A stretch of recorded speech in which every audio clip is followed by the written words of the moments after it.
Hello, പണികൾ ഒത്തിരി ഉണ്ട് കേട്ടോ. ഉച്ചയ്ക്ക് കടലക്കറിയും ചപ്പാത്തികളുണ്ട്, ചോറ് വെച്ചില്ലാനും ഏതെങ്കിലും ഒരു നേരത്തെ എനിക്ക് ചോറ് വേണം. അപ്പോൾ രാത്രിയിലത്തേക്ക് ചോറാക്കാന്ന് വിചാരിച്ച് മീന് 2 ദിവസമായി. ഇനി അതിൽ കൂടുതൽ വെക്കുന്നത് അത്ര നല്ലതല്ല. അതുകൊണ്ട് തന്നെ മീനെടുത്ത് പുറത്ത് വെച്ചു. അത് പുളിമുളക് ഇടണം, പൊരിക്കണം, പിന്നെ സബ്ജി ഉണ്ടാക്കണം, കേബേജ് ഉപ്പേരി വെക്കണം, പിന്നെ ചേട്ടന് ഓട്സ് ഉണ്ടാക്കണം, ചോറ് വെക്കണം. അങ്ങനെ പണിയോട് പണി തന്നെയാണ് കേട്ടോ.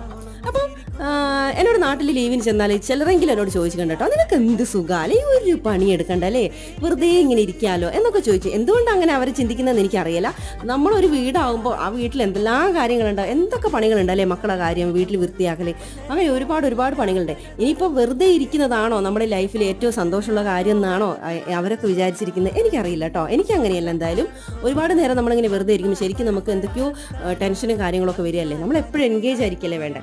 അപ്പം ഞാൻ എങ്ങനെയാണ് എൻ്റെ ടൈം സ്പെൻഡ് ചെയ്യുന്നത് തൊട്ട് താഴെയുള്ള ഒരു വീഡിയോയിലുണ്ട് കേട്ടോ. ഒന്ന് കണ്ട് സപ്പോർട്ട് ചെയ്യണേ. ബൈ.